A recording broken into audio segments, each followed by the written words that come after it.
everyone, welcome to another week's video. It's the end of the day here. I hope it's not too dark. I usually film early during the day. Now it's around sunset here in Dublin and it's very cold. It's very wintry outside. We've arrived even to the minus degrees, which is very unusual for Ireland.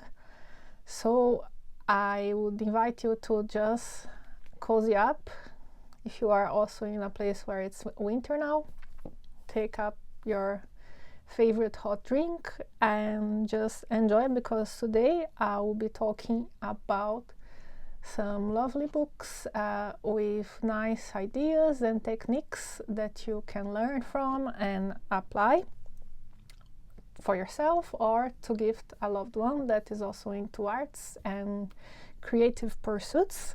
But before I start, I'd like again to thank you all for following me here, for your support. I really appreciate it. And if you haven't started following me yet, I would please ask you to consider doing so if you like the content, because it really helps.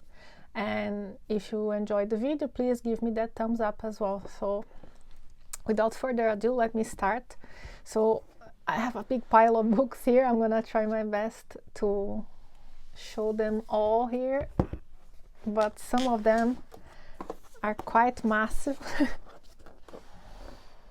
Let's try. Here we go. I hope you can see well. This is The Complete Guide to Watercolor by David Webb. And this was the last watercolor book I bought, and I started reading it, haven't finished yet, but it's a very, it's a very thick book full of very useful content for watercolor paintings. So let's start showing. I'm gonna show you the table of contents. So you have the tools and materials. That is something you can see usually in books for all sorts of techniques. Then you have the technique part, is the second chapter. This was what I was more interested into. And there is a lot here. You can, and they talk about the color wheel and then color and tonal values. That this was something I was really interested in learning more about. Talking about ways of mixing colors, the water ratios, and color, tone, flat wash, gradated wash, variegated wash, wet on dry, wet on wet, wash techniques, dry brush. There's a lot in here, and even gouache used as watercolor. So I'm gonna try to show you a little bit of the content here, how it is. Sorry, you have more chapters over here. The chapter 3 is about making pictures, so it's talking about viewpoint, selective seeing, composition, all that good stuff. Then chapter 4 you have expressing form and surface, and it's talking about skies and trees and waterscapes, introducing texture. That's also something I want to learn better. And there's a very beautiful example over here of a door, a very weathered door, and I love this type of effects. I would love to learn better. Haven't arrived there yet, but it talks about glass and shiny objects, architectural, animals and birds, portraits. And then the 5th chapter is the approaches to watercolor. So it's talking about there's different artists here, and then you have keep it simple, shadows, watercolors that sparkle, transparency, painting fabric with watercolor. So there's a lot in this book. It's really packed with content. This is David Webb, that's the author. Hadn't heard about him before reaching for this book, but as I browsed it in the bookstore, I could not leave it there, because there's a lot. See, here it's talking about pigments and transparency.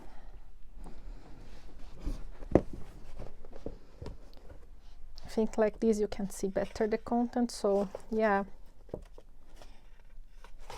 Then here you have the materials, and also something I don't see very often in the videos, in the books about watercolor, is ways to hold the brush, which is interesting also, to try different ways of holding the brush. More materials, type of paper, then the techniques, talking about different pigments and their properties. There's a beautiful color chart over here. Like I said, there's really, this is the chapter that got me at the beginning, because I want to learn how to get better tonal values in my paintings. And yeah, there's so much. I'm gonna just quickly show you here, because otherwise the review will take very long. This video will be too long. So yeah, you have beautiful paintings, and he has some step-by-step how he works, painting glass and transparent objects, salt, something I also like using it from time to time. So it's a great book on watercolor, and covers a lot of different topics. I personally don't buy a lot of watercolor technique books like that, because sometimes I feel like they're all about landscapes and, I don't know, very traditional art, realistic art, and it's not really what I am interested in. It's not my calling. I like a more illustrative style. So I like that this book talks a lot about different techniques that you can also apply for different types of works. You know, it's not all focused only on a certain type of painting. I would suppose there's a lot you can use also. It focuses more on the techniques used than I mean, there's a lot of realistic stuff here also, but I really like, even this for me is already more appealing. I really like the way the content is explained, and yeah, this book is hours and hours, days, maybe weeks or months of fun to be had here. There's so much to learn from.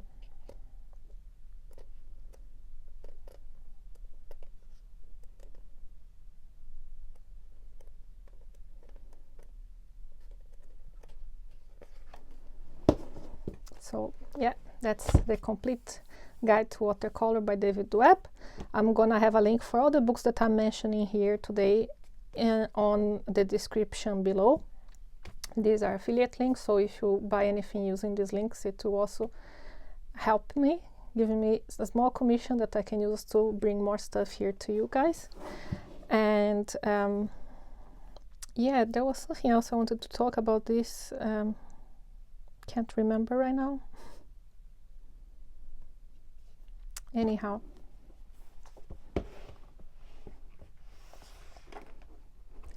so this was my watercolor dedicated book. Now I have a drawing book for you. I also love drawing animals.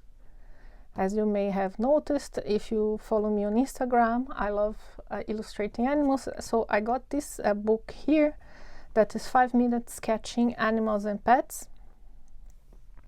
Super quick techniques for amazing drawings by Gary Gareths.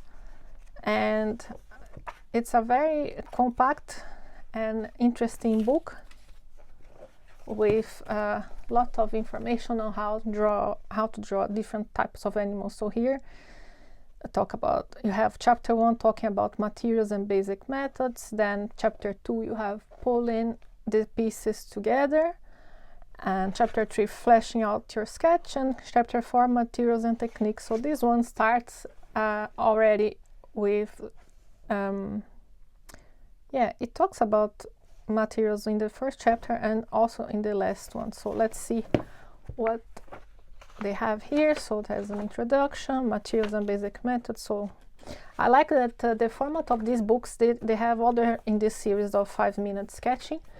I only have this one, but it has always like the images on this side, and on this side there's just some smaller blocks of text, which I find refreshing, because I feel a bit overwhelmed sometimes if there's a huge block of text.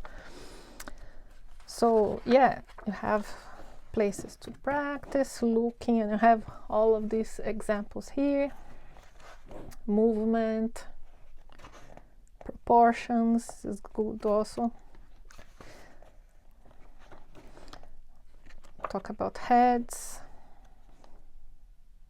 You can see that's where I stopped. I have my little bookmark over here. I have perspective, balance.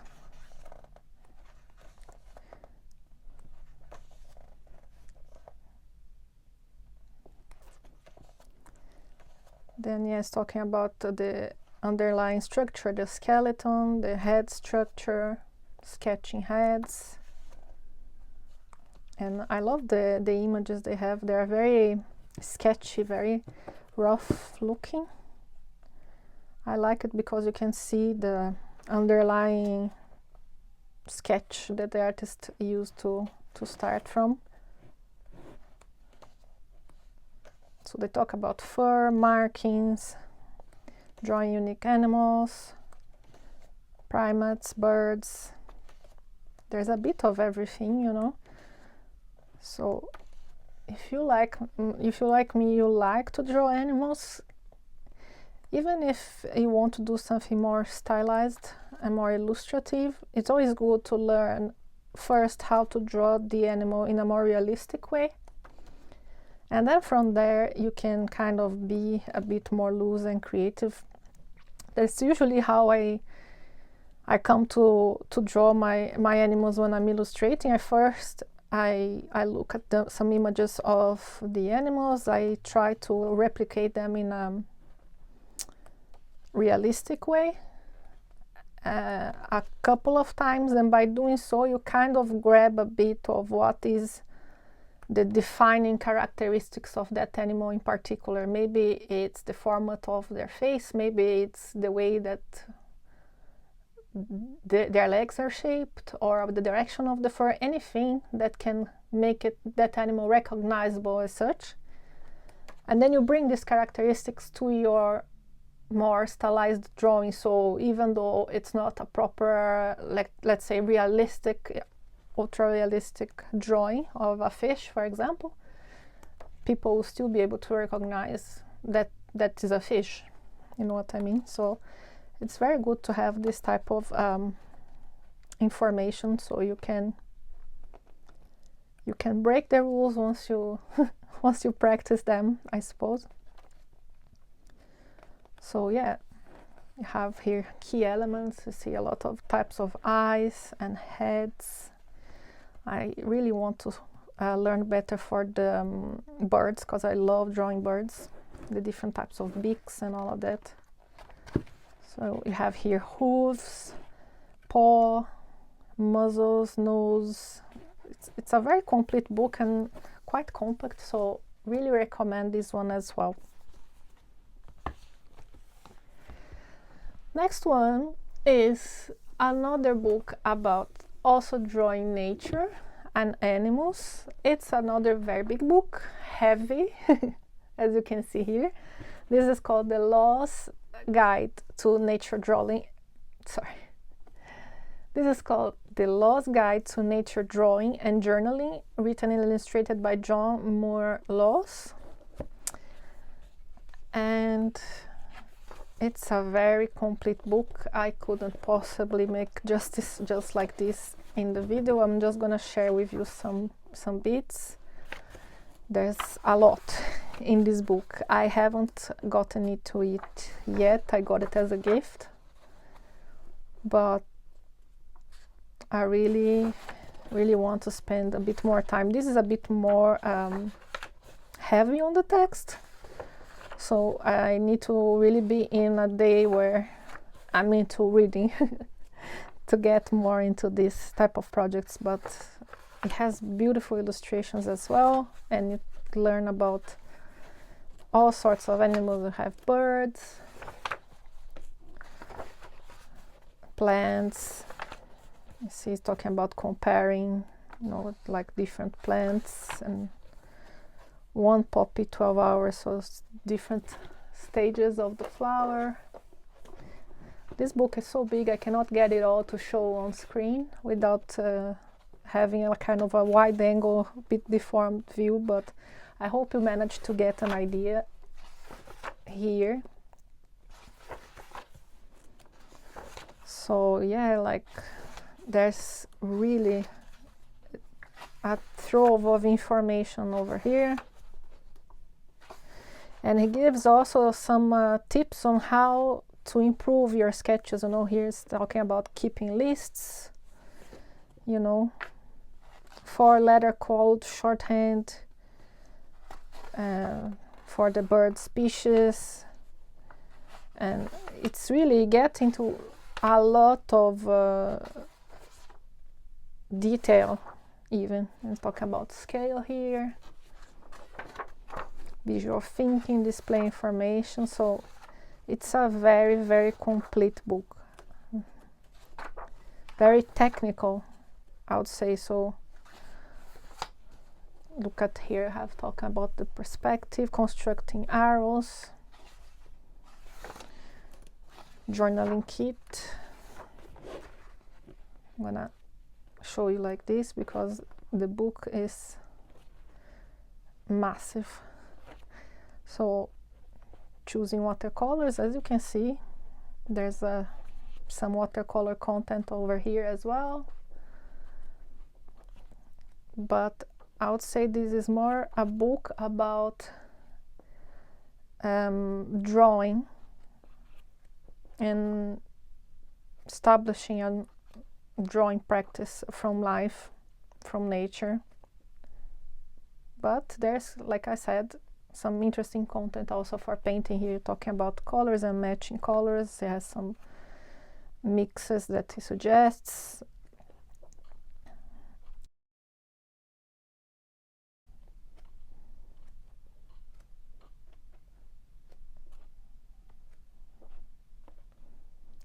Here is using a colored pencil, as you can see, for the flowers.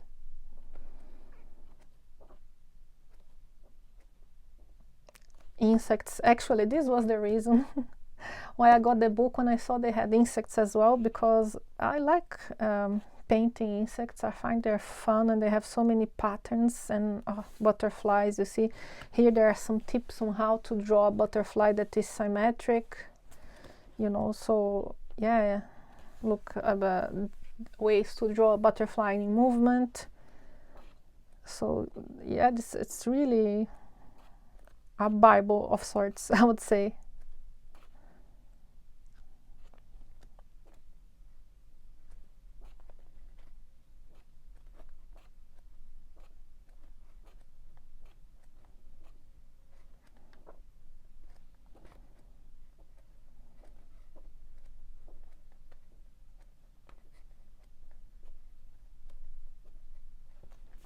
Drawing flowers.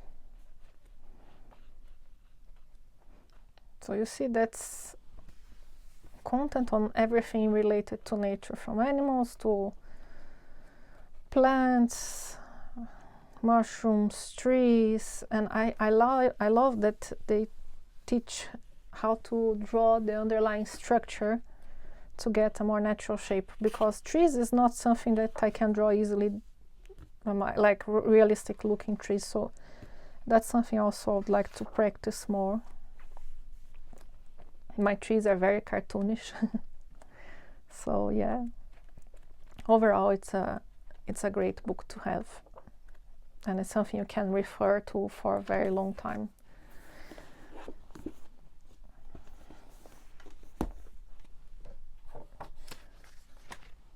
Now another book, it's getting slightly darker here, but I hope it's still okay for the video. Another great book for drawing is The Silver Way for techniques, tips and tutorials in the character design. This is more about drawing in a more illustrative, cartoonish style that I'm also very into. So I have a few books or material on drawing cartoons, and this I think is one of the most effective ones. He's quite famous also, Steven Silver. And the only thing I don't like about this book is the shape, because it's long. It's a long book, and it cannot fit with my other books in a proper way. I have to put it kind of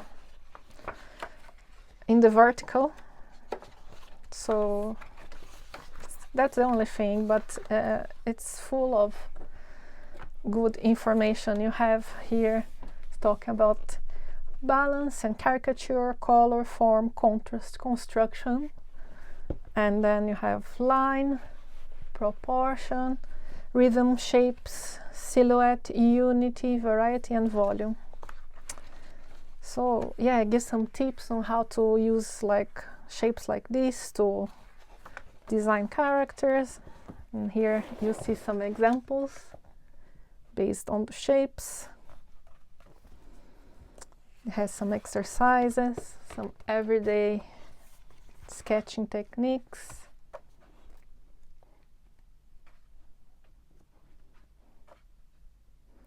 That's a great book if you also intend on working with things like animation, for example, or picture book, illustration, or even video game. I think it's pretty much the style of characters he's showing over here. Gesture. That's definitely something that I need to work on as well. I find it quite difficult to include gesture in my drawings without making them look stiff.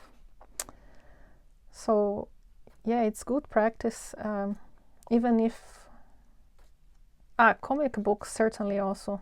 If you're interested in creating comic books, this will be a great reference book. But yeah, I meant to say, even if you are not into this type particular illustration, you can always apply the principles that is teaching here to your illustrations. Here you see there is even photos of action, so you can use it for reference. Here's the box method showing. So there's also a lot of good content, and it's a very thick book as well. I didn't make my life easier for this video. It's they're all big and thick, so not the easiest one to be showing on camera, but I hope this helps if you are looking for ideas of books to buy for yourself or to give to someone special now for Christmas. I thought these were interesting picks for different topics. It's been a while I don't share books over here, and I'm usually sharing books for more about inspiration, but I have plans to share more books about techniques that I own. I just need to go through all of them first so I can have a proper video about them to you. So yeah, this is a big compendium of all sort of topics regarding character design. There's some exercises, facial expressions, features, tracing photographs, cleanup, drawing through. So yeah, it's all doing the turnaround of the character. So yeah, that's a great book on character design by Steven Silver. Is The Silver Way.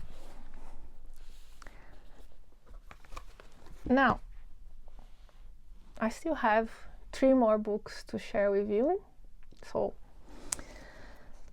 the next one is not so much technique, a bit of technique, yes, but it's also a fun and cute one. If you're into drawing kawaii stuff, cute characters, I think this is also nice. And it can be a nice gift for someone that maybe doesn't want to get heavy into the technical drawing, realistic stuff aspect, but likes to draw little things here and there. This is by Brillant Inks, and I find it very cute. I like to draw cute things, and this book has some useful guidelines for a few things. So it's talking about this concept of cute art, and here talk about practice to take notes of things that you like. Then you have some exercises, types of lines. So you see there's a lot of interesting stuff as well. And yeah, it's not only about putting smiley faces on everything. It really does have some interesting principles over here. How to draw a perfect circle, practicing. Then you have baby cute, the proportions of the face, how to make a character look younger or older, types of characters, eyes, nose, mouth, and then you have the practice page. Here you have proportions for the body types. So yeah, it's not one of those serious drawing type books like the ones I showed you before, but I thought it was also an interesting one. Most of all, if you're looking for a gift, I find that there's a lot of cute drawings as well, and they're not too hard to replicate. So maybe for someone that wants to get back into drawing and you don't want to intimidate them with a lot of perspective and whatnot, so that's a nice way to get back all for yourself. If you're having an art block, you just start drawing small things like that, following these exercises, and you can get back into making art. But there's also things that you can refer also know here. For example, you have different types of expression. I find very useful. Also here you have like a different it's like a chart with the expression. So the body language,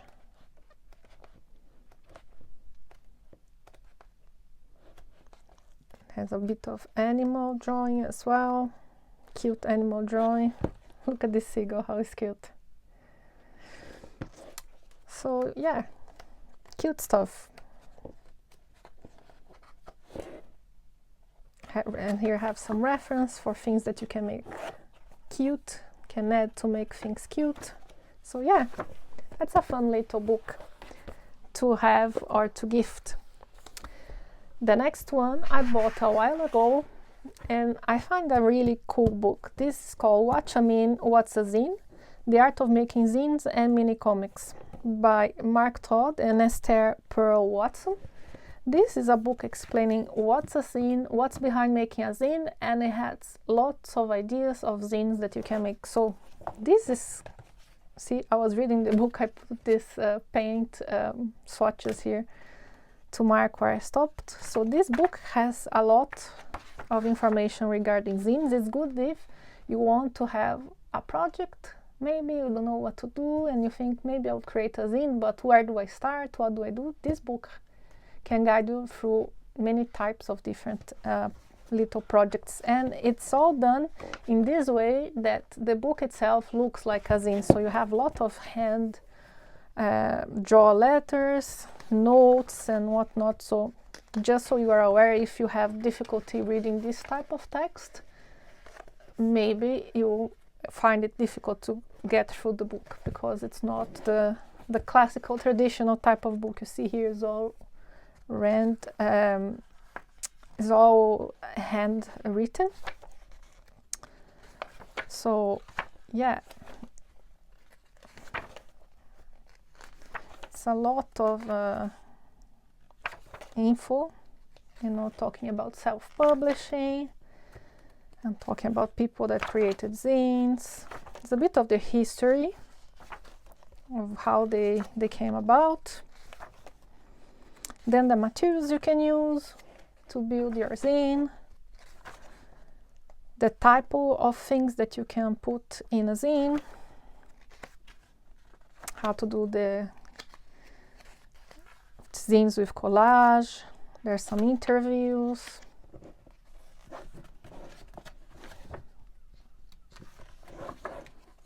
Co-op. So here you have some interesting stuff talking about the zine formats, the type of folds, the sizes. It's teaching you how to do a folded zine, one without staples, mini, micro, mini. So it has lots of ideas, and I confess I read this not to the end, but every time I read it I really feel like pumped that I want to make a zine, and then I get way too much in my head, and then I don't come around making one. But I want to try again, because zines are fun to make, and they are easy to reproduce as well. If you want to print a few to give to your friends, or to give or to sell, or you can also make electronic type of zines nowadays that people can print themselves. So yeah, it has a lot of info on printing, on copying. There's interviews with people that make zines, how to make a silkscreen printed zine cover. So yeah, it's a very informative book, but it's not your traditional type of book, so you have to take into consideration that the content is all displayed in this way. So if that's not a problem for you, I would say it's a very cool book to have, to give you ideas of projects that you can work on. Can be a new project for the new year. So yeah, that's the What's a Zine book. And talking about projects, I have a last physical book to share with you, which is actually not a book, but is book related. And then I have 2 ebooks that I own, and I'll be sharing here on the screen. So this I shared before in a previous video. If you haven't watched it yet, I'll leave a card over here. But this is actually a deck of cards that is like a companion to a book that Lisa Solomon wrote called A Field Guide to Color. I don't have the book. I bought this deck, and it also comes with a little book that explains how to use the deck. I'm not gonna go into detail because, as I said, I have a video where I show in detail what is in the book and the cards, and you can watch to have a better idea. But basically, this is a deck of cards that you use to do some painting exercises, abstract painting exercise, mostly using prompts that will help to unlock you if you're having an art block, or to inspire you to try different stuff, or to just maybe exercise your hand before you start an illustration. So here you have different types of cards. You have some parameter cards like saturation, warm versus cool, color schemes, palette, limited palette, that type of parameter. And then here you have what to paint. So you have, for example, a stadium, and then that's the example, or splatter, and then she explained what is about, and then you have here splatter. So You can use it in many different ways, and you have in the booklet some explanations on the ways that you can use. You can use 1 card at a time, 2, 3, 4 cards. And the idea is that by combining these cards of the parameters and these creative prompts, you get to concentrate just on putting pen to paper without overthinking what type of color should I use, what should I paint, which shape, which size. So it's a great way to get started before a project or to just get back into art. I think it's a great idea. I did some pieces with prompts from this deck using different cards. I showed this also in the video, the pieces I came up with, and I find it a very helpful tool to have in your art corner, in your studio, for the days that you are a bit unsure of how to start making art, but you'd like to do something that's good. You can use scrap paper. I used some failed paintings I took, and I used the back of the painting to do these exercises. You can use this to make Christmas cards. You can do an infinity of stuff with that, and it's a very good way, like I said, to exercise your hands before a more demanding painting session. So this is the Color Meditation deck by Lisa Solomon, and as of the other books, I'm gonna leave the link below. Now, I have here in my iPad 2 other books I'd like to share that I have as an ebook, but I find they are great books, and they're also about techniques with different materials. So the first one is called Brilliant Inks. It's a step-by-step guide to creating vivid colors by Anna Sokolova. I'm not sure if pronouncing this right, but it's a great book with techniques using inks, and I bought it because I have a good amount of inks here, and I usually just use them wet on dry. I never thought about using them in any other way, but this book has a lot of different ways of using ink, so it kind of gave me this inspiration to try different stuff. So you can see here there's some beautiful paintings using wet on wet and wet on dry and layering colors.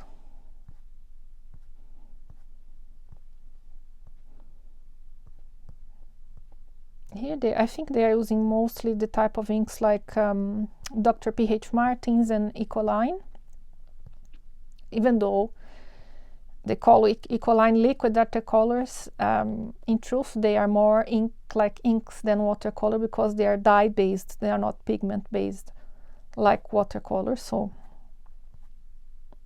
you can use Ecoline for this type of exercises that she's showing here. So I have some step-by-step projects of painting animals, fashion, some stylized portraits, using also metallics, still life, maps, a dessert.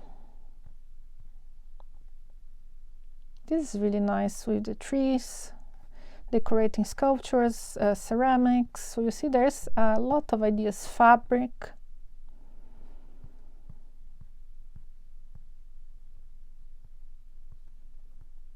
and that's it.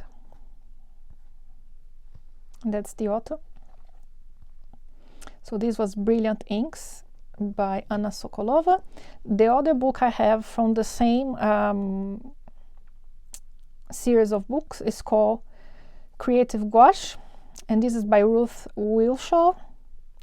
And I also like a lot this book. It has some very interesting topics on using gouache. I like using gouache as well for painting, but I don't have as much experience with gouache as I have with watercolor. So I found this book really good because not only they have projects, but they also have some sessions or you have troubleshooting the common mistakes and how to fix them.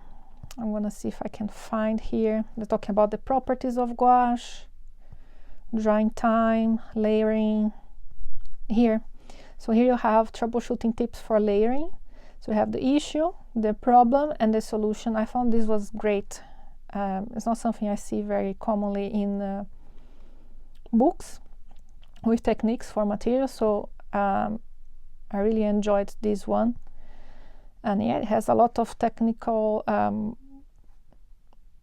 things about using gouache. And then later on, if I'm not mistaken, there are some projects, a bit like the ink book. This is talking about color schemes, color studies. Look how beautiful it is, this making a color palette and doing some small paintings. That's a really nice idea. I want to paint more with gouache. I have a good quantity of gouache here, but I'm always reaching for the watercolors. So yes, like I said, there's the projects, and then she's showing how to do the line work. Then here have flowers, butterfly, landscapes, trees, silhouettes, lettering.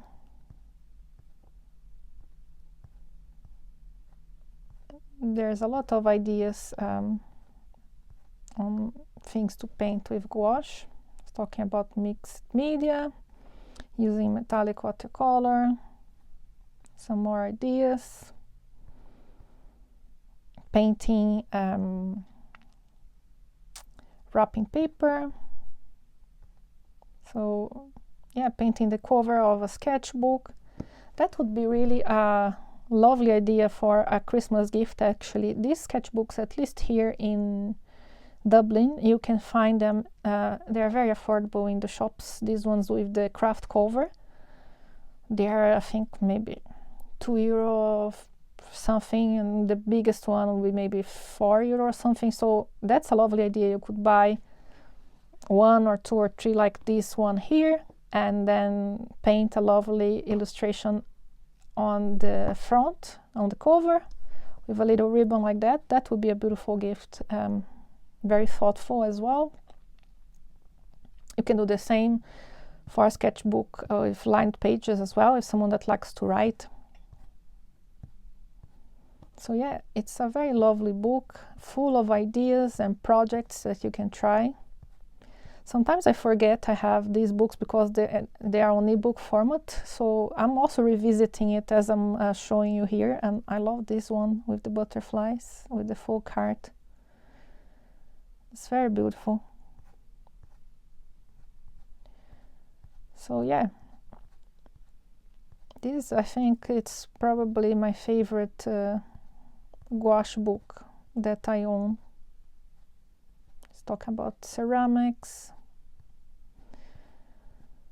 And here you have the line work of the drawings for the projects, so you don't even need to worry about the line, the drawing part. You can just, if you have the physical book, you can just print it or copy it from it. So we finally arrived at the end of this very long video. I really hope that you enjoyed the recommendations, that they were useful to you.